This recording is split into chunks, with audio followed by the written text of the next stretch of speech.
Happy লাইফে আপনাদের স্বাগত। আমার এই চ্যানেলের উদ্দেশ্য হলো সবাইকে খুশি রাখা, ভালো রাখা এবং আমাদের জীবনে যে ছোটোখাটো সমস্যাগুলো আছে সেগুলোকে দূর করে আমাদের জীবনকে আরও সুন্দর করে তোলা।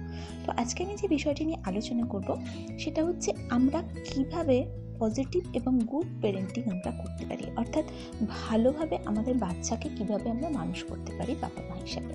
তাহলে আমরা জানতে হবে যে আমরা প্রত্যেকেই চাই যে আমাদের বাচ্চা ভালো মানুষ হোক, আমাদের বাচ্চা সৎ হোক, জীবনে প্রতিষ্ঠিত হোক, সাকসেসফুল হোক। কিন্তু আমরা জানি না, আমাদের অজান্তে এমন কিছু কিছু কাজ আমরা বাচ্চাকে করে ফেলি বা এমন কিছু কিছু দিক আমরা নজরে রাখি না যেগুলো খুব ছোট ছোট এবং খুব দরকারি, যেগুলো পালন করলে বাচ্চাকে আমরা খুব সুন্দরভাবে তৈরি করতে পারি। এবং এই জিনিসগুলো যদি আমরা পালন না করি এবং তার অন্য দিকগুলো যদি আমরা দেখি, তাহলে কিন্তু বাচ্চার মধ্যে এমন কিছু কিছু কোয়ালিটি তৈরি হয়ে যায় যেগুলো বাচ্চা পরবর্তী ক্ষেত্রে তার সাকসেসফুল হওয়ার ক্ষেত্রে বা সাফল্য হওয়ার ক্ষেত্রে তাদের অনেক প্রবলেম সৃষ্টি করে। তাহলে আমরা জেনে নেব যে কিভাবে আমরা বাচ্চাকে পালন করব, কিভাবে বাচ্চাকে আমরা বড় করব, তাহলে আমাদের বাচ্চাকে আমরা সুন্দরভাবে মানুষ করতে পারবো। প্রথমত যে বিষয়টির কথা বলবো সেটা হচ্ছে বাচ্চার সাথে আপনি কোয়ালিটি টাইম স্পেন্ড করুন। অর্থাৎ আমরা সবাই জানি যে আমরা বাচ্চার সাথে কোয়ালিটি টাইম স্পেন্ড করতে হয়, কিন্তু কিভাবে করতে হয় সেটা আমরা জানি না। অর্থাৎ যখন আপনি বাচ্চার সাথে থাকবেন তখন পুরোপুরি 100% টাইমটা আপনি বাচ্চাকেই দেবেন। বাচ্চা যেভাবে থাকতে চাইছে, যেভাবে খেলতে চাইছে, যেভাবে কথা বলতে চাইছে, সমস্ত কথা আপনি শুনবেন, বাচ্চাকে সেই টাইমটা দেবেন, বাচ্চার মতো করে আপনি খেলবেন, বাচ্চার মতো করে আপনি সময় কাটাবেন। তো কোয়ালিটি টাইম সম্পর্কে যদি ডিটেলস জানতে হয় কীভাবে কাটাবেন, তা সেটা নিয়ে আমার একটা ভিডিও আছে, আমি তার লিঙ্ক ডেসক্রিপশনে দিয়ে দেবো, আপনারা দেখে নিতে পারেন। দ্বিতীয় যে বিষয়টির কথা বলবো সেটা হচ্ছে যে বাচ্চাকে আপনি ফেসিলিটি যখন দেবেন তার সঙ্গে সঙ্গে আপনি কিছু রেসপন্সিবিলিটিও বাচ্চাকে দেবেন। অর্থাৎ আমরা সবসময় দেখি যে আমাদের এখন সন্তান খুব কম, একটা বা দুটো সন্তান, তখন আমরা চেষ্টা করি যে বাচ্চাকে ভালো স্কুলে ভর্তি করানোর, ভালো সব কিছু কিনে দেওয়ার, ভালো জিনিস দেওয়ার, তাকে ভালো খাবার দেওয়ার, সব ভালো খেলনা কিনে দেওয়ার, অর্থাৎ সমস্ত ফেসিলিটি আমরা বাচ্চাকে দিতে চাই সবসময়। এবং সেটা আমরা ভাবি যে আমরা বাচ্চাকে যত কিছু দিতে চাই বা দিচ্ছি, এর ফলে বাচ্চা আমাদের সুন্দরভাবে মানুষ হবে।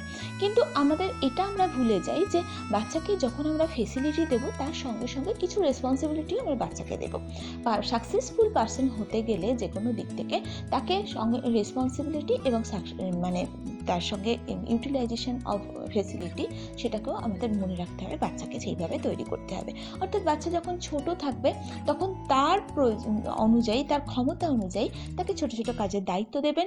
তাহলে কি হবে, সে হচ্ছে তার ফ্যামিলির সঙ্গে অ্যাটাচ থাকবে এবং সেই দায়িত্বগুলো পালন করতে করতে তার মধ্যে পরবর্তী ক্ষেত্রে তার দায়িত্ব নেওয়ার ক্ষমতা বাড়বে এবং সে সংসারের বিভিন্ন দিকে সে গুরুত্ব দেবে এবং আপনাকেও গুরুত্ব দিতে শিখবে, বাড়ির অন্যান্য সদস্যকে গুরুত্ব দিতে শিখবে, যেটা একটা ভালো মানুষ হওয়ার জন্য এটা খুব দরকার, এই গুণটা। তৃতীয় যে বিষয়টির কথা বলবো সেটা হচ্ছে যে বাচ্চার কোনো ভুল করলে তাকে বুঝিয়ে বলুন। আমরা কি করি, অনেক সময় কি করি, বাচ্চার অকারণে বাচ্চা কোনো ভুল করে ফেললো, তাকে আমরা বকাবকি করি এবং তার আগেও যে ভুলগুলো করেছে সেই ভুলগুলো টেনে ওই ভুলগুলোর সঙ্গে আমরা ইনক্লুড করে দিয়ে তাকে আমরা বকতে থাকি এবং মারধর করতে থাকি। এইভাবে আমরা বাচ্চাকে শাসন করতে থাকি এবং ভাবি যে যত শাসনে রাখবো, যত বকাবকি করবো, যত তাকে দাবিয়ে রাখবো, তত বাচ্চাকে আমরা সুন্দরভাবে কন্ট্রোল করতে পারবো। এটা একদমই না। এখনকার মনোবিদদের ভাষা যে বাচ্চাকে আপনি অকারণে অতিরিক্ত যদি মেন্টালি প্রেশার সৃষ্টি করেন এবং মারধর করেন, তাহলে বাচ্চার মধ্যে কিন্তু একটা নেগেটিভ প্রভাব তৈরি হয়ে যাবে। তাহলে আপনার বাচ্চাকে যদি আপনি সুন্দরভাবে বড় করতে চান এবং সুন্দর আপনি যদি তাকে প্রতিপালন করতে চান, তাহলে সে যে দোষ ত্রুটিগুলো করবে সেটা তো অবশ্যই আপনি শুধরে দেবার চেষ্টা করবেন, কিন্তু অকারণে অযথা তার দোষের পরিমাণ অনুযায়ী তাকে সেইভাবে না মেজার করে তাকে কন্টিনিউ যদি তাকে প্রতিনিয়ত তিরস্কার করতে থাকেন, তাহলে কিন্তু আপনার সাথে তার সম্পর্ক সুন্দর হবে না এবং সে জেদি হয়ে যাবে, সে আপনার বিরুদ্ধে আচরণ তৈরি করতে শিখবে। তাহলে আপনাকে দেখতে হবে যে বাচ্চা কেন দোষ করেছে, আপনাকে সেই কারণটাকে অনুসন্ধান করতে হবে, সেটাকে রেকটিফাই করে দিতে হবে, তার কাছ থেকে প্রমিস করিয়ে নিতে হবে সে যেন ভবিষ্যতে সেই কাজটা না করে, এবং যখন সে সেটাকে রেকটিফাই করছে তখন আপনাকে পুরস্কৃত করতে হবে। বাচ্চাকে thank you, good, very good, তাকে জড়িয়ে ধরবেন, এইভাবে তাকে পুরস্কৃত করবেন এবং দেখবেন আস্তে আস্তে সে তার ভুল ত্রুটিগুলোকে সে সংশোধন করে সে স্মুথলি তার লাইফটাকে সে কাটাতে পারছে। পরবর্তী যে বিষয়টির কথা বলবো সেটা হচ্ছে আমরা অনেক সময় কি করি, আমরা অন্য কারণে রেগে আছি, অন্য কারোর কাছে রেগে আছি, অন্য কেউ কিছু বলেছে রেগে আছি, সেই রাগটা আমরা বাচ্চার ওপরে চাপিয়ে দিই।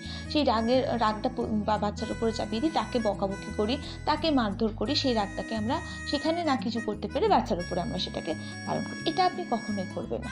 বাচ্চা বুঝতেই পারলো না সে কী দোষ করেছে, বাচ্চা বুঝতেই পারলো না সে কেন আপনি তার উপর এত রাগ দেখাচ্ছেন, তাকে কেন মারধর করছেন, এবং কন্টিনিউ যদি এটা আপনি করতে থাকেন তখন বাচ্চার আপনার রাগেরও গুরুত্ব দেবে না, আপনাকেও গুরুত্ব দেবে না, এবং সে জেদি হয়ে যাবে এবং আপনার থেকে দূরে থাকার চেষ্টা করবে। তাহলে আপনি যদি রেগে থাকেন, কোনো কারণে যদি আপনি ডিস্টার্ব থাকেন, তাহলে সেই সময়টা আপনি চুপ করে থাকুন। বাচ্চাকে সেই সময়টা আপনি কথা বলবেন না, সেই সময়টা সময় দেবেন না, আপনি একান্তে থেকে সেই রাগটাকে আপনি কন্ট্রোল করার চেষ্টা করুন, এবং যখন আপনি স্বাভাবিক থাকবেন তখনই আপনি বাচ্চার সাথে আপনি ইন্টারাক্ট করুন, এবং বাচ্চাকে নর্মালি সুন্দরভাবে সেটাকে আপনি সম্পর্কটাকে সুন্দর করার চেষ্টা করুন। কখনো অন্যের রাগকে বাচ্চার উপর চাপিয়ে দেবেন না, এটা আমাদের মনে রাখতে হবে। আরেকটা জিনিস, বাচ্চা সুন্দরভাবে পালন করার জন্য, বাচ্চাকে সুন্দরভাবে তৈরি করার জন্য আমাদের পারিবারিক সম্পর্কটাকে সুন্দর করা দরকার। প্রত্যেকের সাথে প্রত্যেকের রিলেশান, বাড়ির বড়দের সাথে আপনার রিলেশান, আপনাদের হাজব্যান্ড ওয়াইফের রিলেশান, বাচ্চার সাথে আপনার রিলেশান, আপনার সমস্ত কাজের কথাবার্তার মধ্যে আপনার কীরকমভাবে কথা বলছেন, আপনি মিথ্যে কথা বলছেন কি না, আপনাদের সম্পর্কটার মধ্যে স্বচ্ছতা আছে কি না, তো এই সমস্ত কিছু কিন্তু বাচ্চা ফলো করে। সবসময় মনে রাখবেন যে একটা সুন্দর পরিবেশ বাচ্চাকে কিন্তু সুন্দরভাবে তৈরি করার জন্য খুব দরকার। তাহলে বাড়ির পরিবেশটাকে যতটা সম্ভব পারবেন আপনি সুন্দর করবেন, বাড়ির প্রত্যেকের সম্পর্কটাকে যতটা সম্ভব পারবেন কোঅপারেটিভ মানসিকতা তৈরি করবেন, প্রত্যেকে একে অপরকে সহযোগিতা করবেন এবং বাচ্চাকে সেই রকম একটা পরিবেশে বড় করবেন। তাহলে দেখবেন অটোমেটিক্যালি আপনি না চাইতেও, আপনি না ভাবলেও বাচ্চা সেই রকমভাবে তৈরি হয়ে যাচ্ছে এবং সুন্দরতার গুণের অধিকারী হচ্ছে। আর পরবর্তী যে বিষয়টির কথা বলবো, যে বাচ্চাকে কোনো ভালো কাজের জন্য, বাচ্চা কোনো কিছু ভালো করছে তার জন্য আপনি বাচ্চাকে পুরস্কৃত করবেন, এবং এই পুরস্কারটা কোনো টাকা পয়সা দিয়ে বা কোনো কিছু গিফট দিয়ে সেরকম না। যতটা সম্ভব পারবেন যে বাইরের মেটেরিয়ালিস্টিক ডিমান্ড থেকে বাচ্চাকে দূরে রেখে আপনার সঙ্গ, আপনার সহযোগিতা, আপনার কথাবার্তা, আপনি মাঝে মাঝে তাকে জড়িয়ে ধরবেন, আদর করবেন, সেটাতে বেশি অভ্যস্ত করে তুলতে। তাহলে বাচ্চার সাথে আপনার সম্পর্কটা যেমন সুন্দর হবে, সেই রকমভাবে বাচ্চা আপনাকে গুরুত্ব দেবে, আপনি বাচ্চাকে যত গুরুত্ব দেবেন বাচ্চা আপনাকে গুরুত্ব দেবে, এবং বাইরের মেটেরিয়ালিস্টিক ডিমান্ডটা তার থেকে অটোমেটিক্যালি সেদিকে যে দূরে থাকবে, বিশেষ করে টিভি, মোবাইল বা গেম, এই থেকে সে বিরত থেকে আপনার সঙ্গ পেতে সে চাইবে। তাহলে যতটা সম্ভব চাইবেন বাচ্চাকে জড়িয়ে ধরবেন, বাচ্চাকে আদর করবেন, বাচ্চাকে এইভাবে আপনার বাচ্চাকে পুরস্কৃত করবেন। আরেকটা জিনিস আমাদের মনে রাখতে হবে, আমরা অনেক সময় ভুলে যাই, আমরা বড়রা, যে বাচ্চা দুষ্টুমি করছে, বাচ্চা বদমাইশি করছে, কেন করছে সেই জন্য আমরা বিরক্ত হয়ে যাই, তাকে অকারণে বকাবকি করি। তো আপনি বাচ্চার ছোটোবেলাটাকে এনজয় করার চেষ্টা করুন। ও যে বাচ্চা, ও যে এই সময় এটা করবে, এটা যে তার স্বাভাবিক আচরণ। আমরা বড়দের মতো তারা এক জায়গায় বসে থাকবে না, বড়দের মতো সে যে কথাগুলো বলবে সেটা বড়দের মতো হবে না, সেটা আপনাকে বুঝতে হবে।